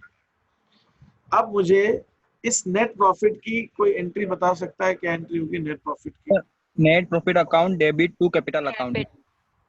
बेटा नेट प्रॉफिट अकाउंट नहीं होता है, तुम इसमें थोड़ा सा पीएनएल अकाउंट, पीएनएल होगा sir. To capital account. Capital account. Yes sir. PNL debit to capital. बहुत बढ़िया। To capital. Profit and loss account debit to capital account. To capital. ये हमारा 6,500 जो प्रॉफिट था इस तो इसका मतलब क्या हुआ? नेट प्रॉफिट निकालने की और ट्रांसफर करने की भी एक ही एंट्री है। नेट प्रॉफिट निकल भी गया और ट्रांसफर। इसका मतलब एक चीज और अपन समझ, ये नेट प्रॉफिट ट्रांसफर, ये नेट प्रॉफिट आ भी गया और ट्रांसफर। सर लॉस होता तो कैपिटल डेबिट हो जाता ना? लॉस होता तो कैपिटल डेबिट हो जाता। अब जब मैं बैलेंस शीट बनाऊंगा इस चीज को, बैलेंस शीट के अंदर, बैलेंस शीट में क्या क्या है? कैश। पहले मुझे एक सेकंड एक काम करता हूँ कि ये मैं ऊपर ले जाता हूँ, ऊपर से उसको बना के नीचे ले आता हूँ। टाइम बचाना है और समझना भी।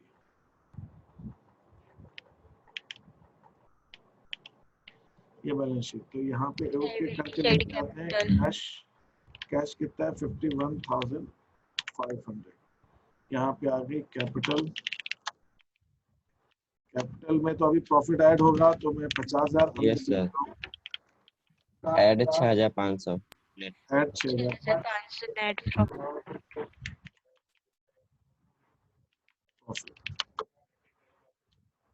तो ये जो मैं बैलेंस शीट में आपको ऐड करके दिखा रहा हूँ, मैं ये कहना चाह रहा हूँ इसकी सबकी एंट्री एक्चुअल में होती है, इसकी सबकी एक्चुअल में एंट्री होती है।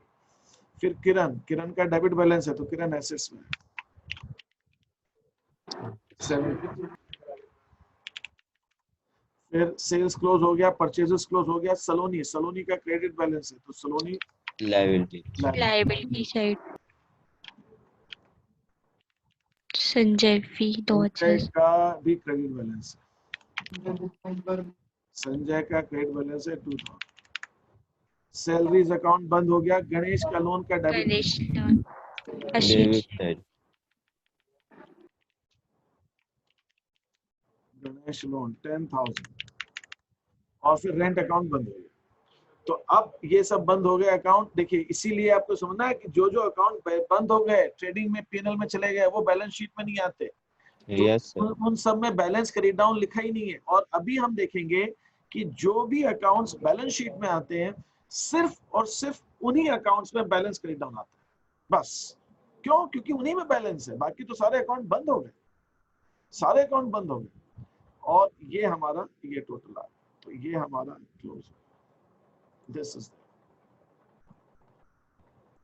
ठीक है। तो ये हमारा टोटल कितना आना चाहिए 68,500। इक्वल है दोनों। यस सर बराबर है। इक्वल होना चाहिए, इक्वल है कि नहीं हो देखना पड़ेगा। यस सर है। 8,000 ये मेरा बंद हो गया। तो अब अगर मैं आपके साथ में ऊपर चलूं, अगर ऊपर, तो देखिए ये कैश अकाउंट में बैलेंस क्रेडिट डाउन है, कैपिटल में बैलेंस है, ये दोनों बैलेंस शीट में है। किरण अकाउंट में बैलेंस क्रेडिट डाउन है, ये बैलेंस शीट में, ठीक है। सेल्स अकाउंट बंद हो गया, ठीक है, सेल्स अकाउंट बंद, वो अगले साल नहीं जाएगा, क्लोज। इसको एक बार मैं यहाँ डिलीट कराता हूँ, जगह चाहिए। सेल्स अकाउंट बंद हो गया, परचेज अकाउंट बंद हो गया, सलोनी अकाउंट है, ये बैलेंस शीट में आ गया। संजय अकाउंट, संजय तो नहीं था यहाँ पर, संजय था क्या? हाँ सर। हाँ अच्छा, ठीक है। संजय अकाउंट भी बैलेंस है next year. Trade freight account बंद हो गया, गणेश का लोन अकाउंट बंद हो गया, सैलरीज अकाउंट बंद हो गया, रेंट अकाउंट बंद हो गया। तो अब जो बैलेंस शीट में बचा है वो सिर्फ कैपिटल बची है, कैश बचा है, किरण बचा है, गणेश लोन बचा है, सलोनी बची है, संजय। अब सवाल उठता है, तो ये क्या जो बैलेंस शीट में आइटम्स हैं क्या इनकी भी एंट्री होती है? जैसे मैंने ट्रेडिंग की एंट्री की, पीएनएल की, क्या इसकी भी एंट्री होती है? तो मेरा आंसर है यस होती है। अब सवाल उठता है सर इसकी कौन सी एंट्री होगी? इसकी एंट्री होती है वो एंट्री जो साल की सबसे आखिरी एंट्री होती है। और उस एंट्री में हम क्या करते हैं, उस एंट्री में जितनी लायबिलिटीज हैं वो डेबिट होती है और एसेट्स क्रेडिट होती है। तो जो फाइनल एंट्री, साल की आखिरी एंट्री हम बोलेंगे, तो वो बैलेंस शीट की एंट्री होती है, और वो एंट्री होती है कैपिटल अकाउंट डेबिट, ठीक है, Saloni account debit, Sanjay account debit. अब आप पूछेंगे ऐसा क्यों, उसकी मैं बात अभी टू कैश,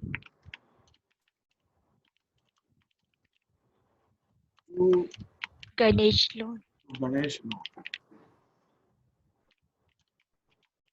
और तो मेरे ख्याल कुछ था नहीं, ठीक है। तो ये कैपिटल थी 50, अब ये कैपिटल कौन सी 56, अब कैपिटल बढ़ गई भैया। कैपिटल के अंदर जो कैपिटल ट्रायल बैलेंस में दे रखी थी ना, हमने ये एंट्री कर दी उसके अंदर, तो ट्रायल अभी ओके ओके ओके। एक चीज और सर किरण भी है। हाँ किरण भी, एक से।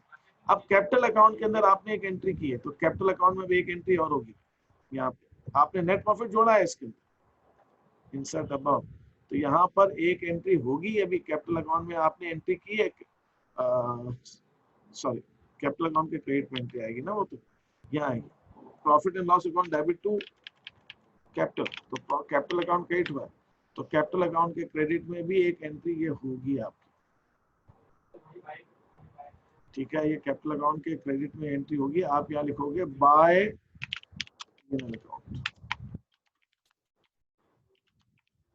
ये एंट्री भी होगी लेजर में। कितने की हो गई? 6,500। तो आपका जो कैपिटल अकाउंट का बैलेंस है वो अब हो गया 6,500, 6,500, 56,500, ये हो गया 56,500।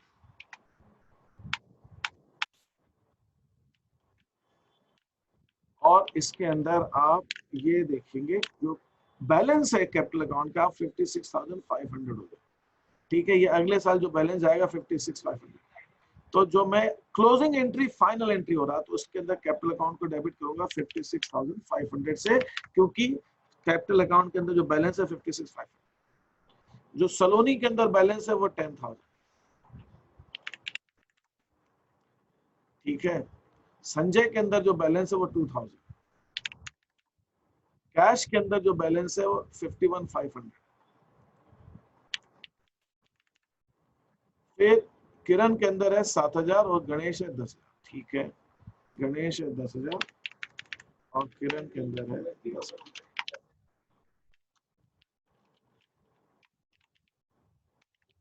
किरण के अंदर है 7,000। तो ये एंट्री, अब इसको हम कहते हैं बैलेंसेस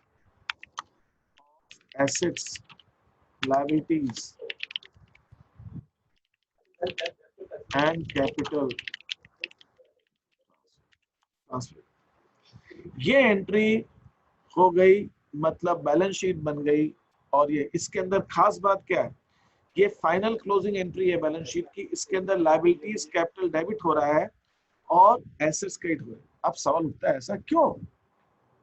ऐसा इसलिए कि जब हम बैलेंस क्रेडिट डाउन लिखते हैं तो कैश का बैलेंस क्रेडिट डाउन हमने किधर लिखा? क्रेडिट में लिखा। इसलिए उस एंट्री में कैश अकाउंट को अपन ने क्रेडिट किया। कैपिटल का बैलेंस क्रेडिट डाउन किधर लिखा है? डेबिट में लिखा है, इसलिए उस एंट्री में कैपिटल को अपन ने डेबिट किया। किरण का बैलेंस क्रेडिट डाउन किधर लिखा है? क्रेडिट में लिखा है, इसलिए उस एंट्री में किरण को क्रेडिट किया। तो ये हमारी क्लोजिंग एंट्री है। कोई प्रश्न है यहाँ पर? सेंड कर देना। हाँ मैं भेज दूंगा। कोई प्रश्न है किसी का? हाँ सर एक क्वेश्चन करने के लिए दे देना, आज कर लेंगे हम। पूरा करोगे? पूरा? Yes sir. ठीक, वरना भूल जाएंगे सर। सर इसकी ट्रांसफर एंट्री दिखा दीजिए एक बार, एक क्वेश्चन पूछना है। हाँ, अगर आप करेंगे तो आप लोग खैर बहुत अच्छे मेहनती बच्चे हैं, तो मैं ऐसा क्वेश्चन दूंगा जिसमें ओपनिंग स्टॉक भी होगा, क्लोजिंग स्टॉक भी होगा, ठीक है।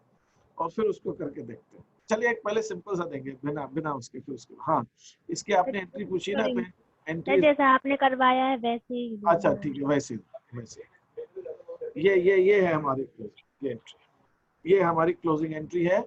और ये कुछ कहते हैं बैलेंस शीट की भी एंट्री होती है। हाँ, बैलेंस शीट की एंट्री होती है, बैलेंस शीट की ये एंट्री होती है। Capital debit, Saloni debit, Sanjay debit to Ganesh, to cash, to Ganesh, to Kiran. ये हमारी बैलेंस शीट की एंट्री है, जो हमने साल के अंदर बैलेंस शीट बनाई है उसकी एंट्री। इसके अंदर हमने लायबिलिटीज कैपिटल डेबिट की और एसेट्स को क्रेडिट किया। क्यों? क्योंकि लायबिलिटीज कैपिटल के अंदर बैलेंस क्रेडिट डाउन डेबिट में लिखते हैं और एसेट्स के अंदर बैलेंस क्रेडिट डाउन क्रेडिट में लिखते हैं। ये क्लियर हो गया सबको यहाँ तक? Yes sir. अब छोटा सा पॉइंट कहना है, फिर मैं वापस इस पॉइंट पे आऊंगा। ये बात इसी से जुड़ी हुई है, इसलिए क्या मैं वापस बैलेंस शीट को अपनी जगह ले जाता हूँ जहां मुझसे उसको ले जाना है। कहाँ ले जाना है? ट्रेडिंग पीरियड के बाद।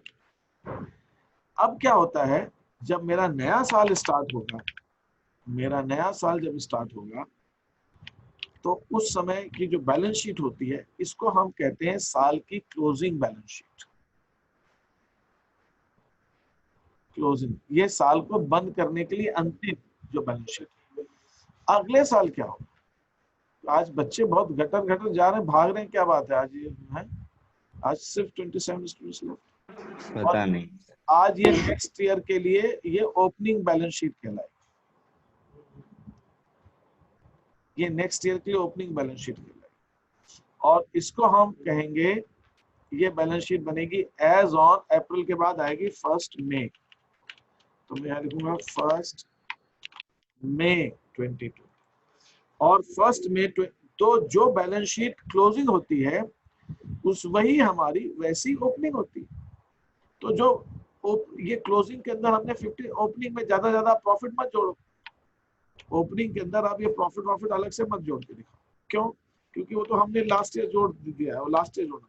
हम यहाँ पे डायरेक्टली दिखा देंगे 56,500। ओपनिंग बैलेंस शीट ये होती है। तो जब हमारा नया साल स्टार्ट होगा, नया साल, उस समय हम इस बैलेंस शीट से स्टार्ट करेंगे। इसको हम कहते हैं ओपनिंग बैलेंस शीट। तो जो अमाउंट हमारा 31 30 अप्रैल को आएगा वही बैलेंस 1 मई को आएगा। जो बैलेंस 31 मार्च को आएगा वही 1 अप्रैल को आएगा। जो बैलेंस 31 दिसंबर को आएगा वही 1 जनवरी को आएगा। तो ये हमारी क्लोजिंग हो गई, यही ओपनिंग हो गई। दोनों में कोई फर्क नहीं है, डेट का फर्क बस। वो 30 अप्रैल है तो ये 1 मार्च। तो जब मेरा नया साल 1 मई को स्टार्ट होगा तो मैं ये कहूंगा मेरे को पिछले साल से 51,500 का कैश आया है जो इस साल में यूज करूंगा। मुझे पिछले साल से किरण का डेबिट बैलेंस आया है, पिछले साल से गणेश का डेबिट बैलेंस आया है, लोन का कैपिटल इतनी आई है। तो ये जो कैपिटल कहलाती है इसको हम कहते हैं ओपनिंग। सर हाँ सर, इससे पता चल जाता है कि हमारे पिछले साल की इतनी लायबिलिटी है, इतनी assets है। इससे पता चलता है कि पिछले साल की कितनी लायबिलिटीज है। इस बैलेंस शीट के अंदर एक खास बात ये है, ये जो मैं कह रहा था, ये जो कैपिटल होती है इसको हम कहते हैं ओपनिंग कैपिटल, इस साल की ओपनिंग कैपिटल। और ये ऊपर जो कैपिटल थी ये पिछले साल की क्लोजिंग थी, तो इस साल की ओपनिंग हो जाएगी। एक बात। दूसरी चीज जो मैं कहना चाह रहा हूँ, इस बैलेंस शीट के अंदर अगर आप देखोगे इसके अंदर सिर्फ 2 ही तरह के अकाउंट है, रियल और पर्सनल। इसके अंदर नॉमिनल अकाउंट है ही नहीं। नॉमिनल अकाउंट पिछले साल के ट्रेडिंग एंड प्रॉफिट बंद हो गए, वो ट्रेडिंग पीएनएल अकाउंट में चले गए और वो बंद हो गए। इसका मतलब क्या हुआ? इसका मतलब ये हुआ नॉमिनल अकाउंट हर साल के अलग खुलते हैं। नॉमिनल अकाउंट 2020 का अलग होगा, 2021 का अलग होगा, 2022 का अलग होगा। लेकिन लैंड और बिल्डिंग अगर है तो 21 से 22 आ जाएगी, 20 से 21 में आएगी, 21 से 22 में आएगी, 22 से ऐसे वो चलती जाएगी। हमारे पास कुछ कैपिटल है, कैपिटल एक साल से दूसरे साल चलती जाएगी, वो अमाउंट में चेंज आता जाएगा। एसेट्स चलती जाएंगी, लायबिलिटीज जब तक नहीं चुकाओगे चलती जाएगी। लेकिन नॉमिनल अकाउंट हर साल का अपना होता है, हर साल नए नॉमिनल अकाउंट खुलते हैं, हर साल सैलरी अकाउंट एक नई खुलेगी, हर साल सेल्स अकाउंट नया खुलेगा, हर साल परचेज अकाउंट नया खुलेगा, हर साल रेंट अकाउंट नया खुलेगा, हर साल इंटरेस्ट अकाउंट अलग खुलेगा और हर साल का वो बंद हो जाएगा। और हर साल का ट्रेडिंग पीएनएल अकाउंट भी अलग होगा और हर साल वो बंद हो जाएगा। अगर आपसे कोई ये पूछे कि आप ये बताइए कि ये बैलेंस शीट का नेचर क्या है, बैलेंस शीट रियल है, पर्सनल है, नॉमिनल है, तो बैलेंस शीट तो एक तरह से रियल भी है और पर्सनल भी है। यस। और आपसे पूछा जाए कि ट्रेडिंग अकाउंट क्या है, रियल है, पर्सनल है, नॉमिनल है। नॉमिनल। पीएनएल अकाउंट क्या है, रियल है, पर्सनल है, नॉमिनल है। तो ट्रेडिंग और पीएनएल अकाउंट नॉमिनल है, ये हर साल के हर साल बंद हो जाएंगे, हर साल नए खुलेंगे। एक साल का ट्रेडिंग अकाउंट दूसरे साल नहीं जाता, एक साल का पीएनएल अकाउंट दूसरे साल नहीं जाता। एक जो भी ट्रेडिंग और पीएनएल अकाउंट में खाते ट्रांसफर होते हैं वो हर साल के अपने अलग होते हैं, हर साल के अलग अलग खुलते हैं, वो एक साल से दूसरे साल नहीं जाते। लेकिन बैलेंस शीट जाती है। तो जैसे कहते हैं ना हमारे यहाँ कि भाई एक जन्म के पुण्य दूसरे जन्म में उनका फल मिलता है आपको। तो कुछ कर्म आपके एक जन्म के ऐसे होते हैं जिनका नतीजा आपको इसी जन्म में भोगना है, इसी जन्म में भोग के जाना, देख के जाना। और कुछ आपके कर्म ऐसे हैं जो आपके जन्म से जन्म तक चलते हैं, एक से एक जीवन से दूसरे जीवन में जाते हैं, और कुछ आपको इसी जन्म में भोगने। तो जो आपको इसी जन्म में भोगने हैं वो है नॉमिनल अकाउंट, और जो आपके एक जन्म से दूसरे जन्म में जाएंगे वो है आपकी एसेट्स और आपकी लायबिलिटीज। तो अगर मैं यहाँ पर लेजर अकाउंट देखूँ, लेजर, अब ये मैं काम करता हूँ, इसको अभी मैं वहीं पे ट्रांसफर कर दूँ, सारा जनरल एक जगह, दिखने में ठीक लगता है और तो कोई बात नहीं, हम अलग अलग बना सकते हैं, बनाने में तो कोई दिक्कत नहीं, हम अलग अलग बना सकते हैं। ठीक है, ये एक जगह मैं आपको बिल्कुल भेजूंगा। आप इन अकाउंट्स को देखें अगर लेजर को, तो लेजर अकाउंट के अंदर जो है हमारा ट्रेडिंग और जो रियल अकाउंट्स है और पर्सनल अकाउंट है उन सब में बैलेंस करीब डाउन आएगा, और जो भी हमारे नॉमिनल अकाउंट है वो सारे क्लोज हो गए। अब यहाँ पे एक छोटी सी बात और, वो मैं आपको, आप इतने इंटरेस्टेड इसलिए आगे बता रहा हूँ। जब यहाँ पे मैंने कैश अकाउंट की बात करूँ, जब यहाँ बैलेंस क्रेडिट डाउन लिखा है तो यहाँ पे मई में मैं लिखूंगा टू बैलेंस ब्रॉट डाउन, लिखूंगा ना? Yes sir. मैंने अभी आपको ओपनिंग बैलेंस शीट में बताया भी है कि ओपनिंग बैलेंस शीट में आता है। तो ये अगला साल जब मेरा चालू होगा तो अगले साल के प्रारंभ में मेरी बैलेंस शीट के अंदर ये लिखा होगा, ये लिखा आ गया अगले साल to balance brought down. Capital account है तो कैपिटल अकाउंट के अंदर भी मैं मई के अंदर लिखूंगा balance brought down by balance brought down, that is 56,500 ऐसे। तो ये चीजें मुझे लिखनी है, कैपिटल अकाउंट में लिखूंगा और उसके अंदर। अब मैं जो कहना चाह रहा हूं, अब यहाँ पे एक खास बात आप नोटिस ये कर रहे होंगे कि जो मेरा कैश अकाउंट है उसको क्लोज करने के लिए मैंने क्लोजिंग बैलेंस को क्रेडिट में लिखा, लेकिन उसको ओपन करने के लिए उसका जो ओपनिंग बैलेंस है वो डेबिट में लिखा। ये समझ में आ गई बात? कैपिटल अकाउंट को बंद करने के लिए, क्लोज करने के लिए 30 अप्रैल को उसका जो बैलेंस है वो मैंने डेबिट साइड में लिखा, लेकिन ओपन करने के लिए उसको क्रेडिट साइड में लिखा। इसका मतलब जब किसी अकाउंट का डेबिट बैलेंस होता है जैसे कैश का, तो जब उस अकाउंट को बंद किया जाएगा तो बैलेंस क्रेडिट डाउन क्रेडिट में लिखेगा, और जब उस अकाउंट को ओपन किया जाएगा तो बैलेंस ब्रॉट डाउन डेबिट में लिखेगा। ठीक है, तो इसका मतलब ये हुआ कि बैलेंस ब्रॉट डाउन ओपन में आ जाएगा। इसी ढंग से किरण के अकाउंट में क्लोज करने के लिए क्रेडिट में लिखा, ओपन करने के लिए to balance brought down debit में आएगा। इसी ढंग से सलोनी में भी होगा, संजय में भी होगा, गणेश की लोन में भी होगा। तो अब जब ये अगला साल हमारा स्टार्ट होता है 1 अप्रैल को, तो यहाँ पर भी मुझे एक एंट्री करनी होती है, उसकी भी एक एंट्री होती है, और उस एंट्री के अंदर ये होता है, वो एंट्री होगी जो मेरी, वो एंट्री ऐसी होगी, इस एंट्री को कहेंगे ओपनिंग एंट्री। ये चलते हुए बिजनेस की सबसे पहली एंट्री होती है। तो ओपनिंग ये जो थी, ये वाली एंट्री क्लोजिंग थी, ये एंट्री क्लोजिंग थी। ये कब की थी? 30 अप्रैल की। लेकिन 1 मई को ये एंट्री जब मेरी ओपनिंग एंट्री हो जाएगी, नया साल चालू होगा, तो मैं क्या करूंगा, कैश अकाउंट को डेबिट करूंगा, गणेश लोन को डेबिट करूंगा, किरण को मैं डेबिट करूंगा, कैपिटल डेबिट वाले को क्रेडिट कर देंगे, क्रेडिट एसेट्स सारी पहले की तरह डेबिट की क्रेडिट हो जाएंगी, एसेट सारी डेबिट हो जाएंगी और लायबिलिटीज और कैपिटल सारी क्रेडिट। ठीक है, कैश यहाँ पे 51,500। ये प्रारंभिक प्रविष्टियां होती हैं। ये प्रारंभिक साल की चलते हुए बिजनेस है ना। अब आपको छोटा सा पॉइंट आपको यहाँ पे एक और खत्म करके फिर अपना ये हो जाएगा आज का काम। ये जब आपसे कहा जाता है कि आप जब नया बिजनेस स्टार्ट करते हो, जब आप नया बिजनेस स्टार्ट करते हो तो सबसे पहली एंट्री क्या होती है? Cash account debit to capital. नया बिजनेस, आपने कैश के साथ कुछ सामान लगाया है, स्टॉक लगाया तो स्टॉक, आपने फर्नीचर लगाया तो फर्नीचर, ये ओपनिंग है। लेकिन अगर चलता हुआ बिजनेस है तो उसकी ओपनिंग एंट्री कौन सी होती है? ये होती है ओपनिंग एंट्री। पिछले साल की बैलेंस शीट में जो भी बैलेंसेस दिए हुए हैं वो इस साल की ओपनिंग एंट्री बनेंगे। पिछले साल जो एसेट्स थी वो इस साल डेबिट होंगी, पिछले साल जो लायबिलिटी से क्रेडिट होंगी। तो किसी भी चलते नया बिजनेस की तो एंट्री होगी कैश अकाउंट डेबिट, है ना, building account debit, furniture account debit, जो भी आप दे रहे टू कैपिटल।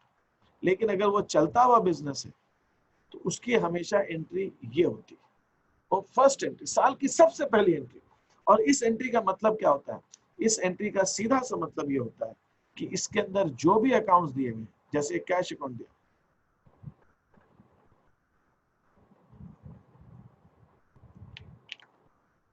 इस एंट्री का ये मतलब होता है कि जब हम अपनी नई बुक्स बनाएंगे, नई बुक्स के अंदर जब मैं अपना कैश का खाता खोलूंगा, तो यहाँ पे जब मैं अपना कैश,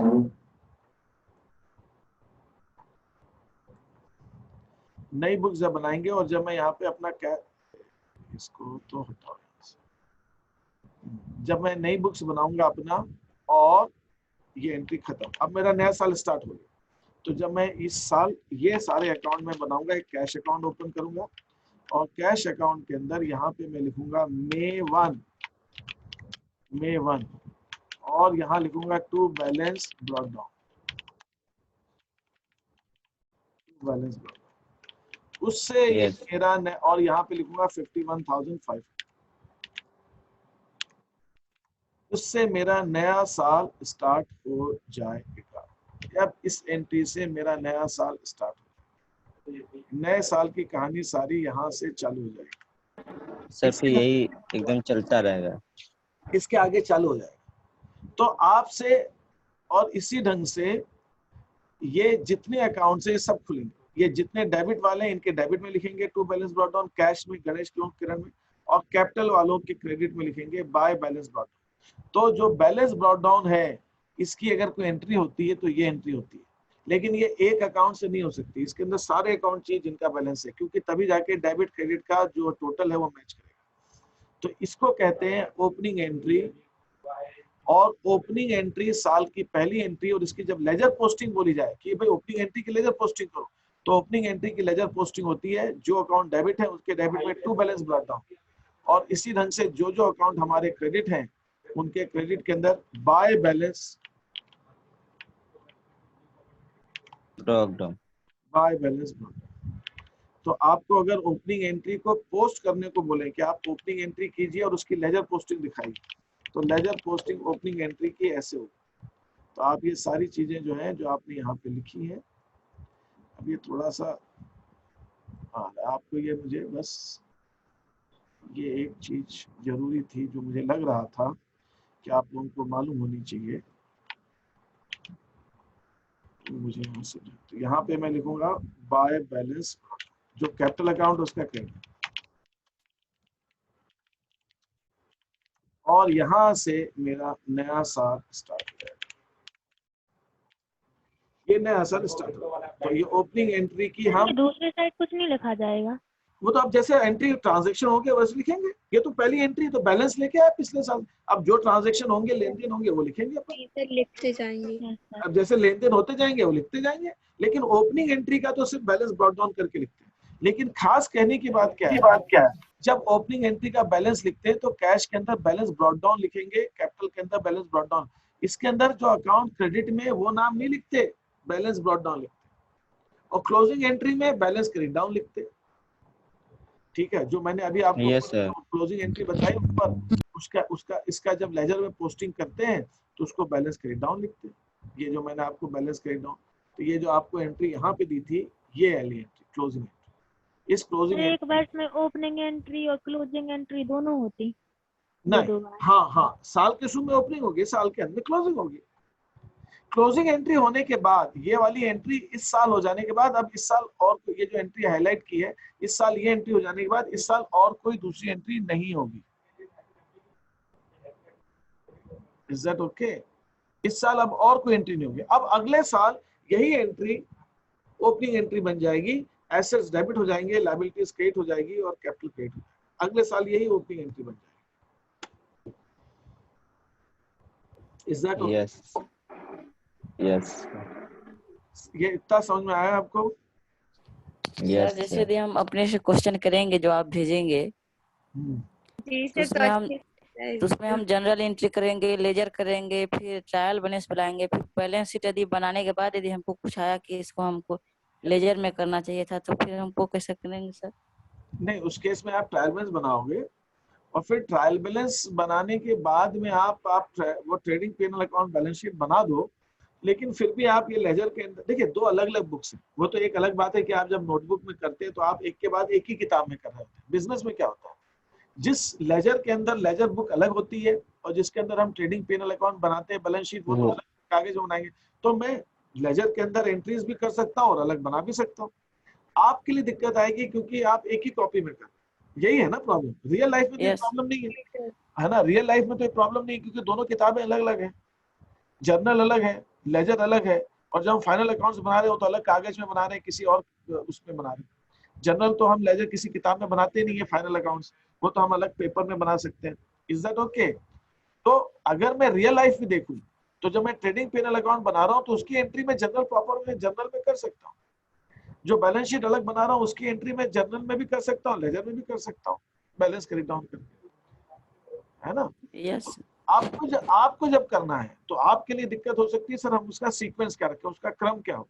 तो आपने जनरल बनाया, लेजर बनाया और आपने ट्रायल बैलेंस बना लिया। ट्रायल बैलेंस बाद आप ट्रेडिंग पेनल अकाउंट ट्रेडिंग बना लो, पेनल बना लो। अब उसके बाद आप वो फाइनल एंट्री कर दो जर्नल की, या आप ट्रेडिंग पेनल के पहले कुछ एक जगह छोड़ दो, एक दो पेज की, वहां कर लो। तो अपने समझने के लिए है, वो तो कोई दिक्कत नहीं है। रियल लाइफ में तो कोई प्रॉब्लम ही नहीं है। Yes sir. ठीक है, तो ये हमारी एंट्रीज हो जाएंगी। तो ये अब जो एक छोटा सा पॉइंट मैं करता हूँ, इसीलिए जब हम ट्रेडिंग पीएनएल के बाद में मैंने आपको अभी वो बनाया है, क्या कहते हैं, एप्रोप्रिएशन अकाउंट। तो एप्रोप्रिएशन अकाउंट के अंदर इसीलिए मैं यहाँ पर, आपने एक क्वेश्चन पूछा था कि सर कैपिटल में क्यों लिखते हो, है ना, एप्रोप्रिएशन का प्रॉफिट, अब समझ में आ जाएगा आपको। तो यहाँ पे मैं यहाँ पे पीएनएल अकाउंट भी लिख सकता हूँ और यहाँ पे मैं प्रॉफिट एंड लॉस भी लिख सकता हूँ। ये बात तो समझ में आ गई अब आपको? Yes sir. पीएनएल अकाउंट का बैलेंस एप्रोप्रिएशन में ट्रांसफर करेंगे तो उसकी एंट्री क्या बनेगी, PNL account debit to PNL appropriation. अब ये नेट प्रॉफिट तो कैपिटल अकाउंट में जाएगा, तो मैं यहाँ पे क्या लिखता हूँ, पार्टनर्स कैपिटल। जो आपने पूछा था ना सर यहाँ पे पार्टनर्स कैपिटल क्यों लिखा, इसलिए लिखा जो पीएनएल एप्रोप्रिएशन का प्रॉफिट है वो जब कैपिटल में जाएगा तो उसकी एंट्री बनेगी PNL appropriation account debit to partners capital account. तो मैं यहाँ पर पार्टनर्स कैपिटल भी लिख सकता हूँ और यहाँ पे मैं चाहूँ तो मैं डिविजिबल प्रॉफिट भी लिख सकता हूँ। जैसे मैं पीएनएल अकाउंट में नेट प्रॉफिट भी लिख सकता हूँ और डिविजिबल नेट कैपिटल भी लिख सकता हूँ, वैसे मैं ये भी लिख सकता हूँ। Is that okay? Yes sir. किसी का कोई प्रश्न? आज क्लास थोड़ी सी लंबी हो गई। यस सर, लंबा टॉपिक लंबा था लेकिन इसको खत्म करना जरूरी था। यस सर, आधा अधूरा छोड़ देते तो और अच्छे से समझ में आता। और कोई किसी का प्रश्न है तो बाकी अब मैं एंड करता हूँ क्लास, ठीक है सर? अब क्वेश्चन करने के बाद प्रश्न आएंगे। अच्छा ठीक है, fine, thank you sir. Thank you sir. Thank you sir.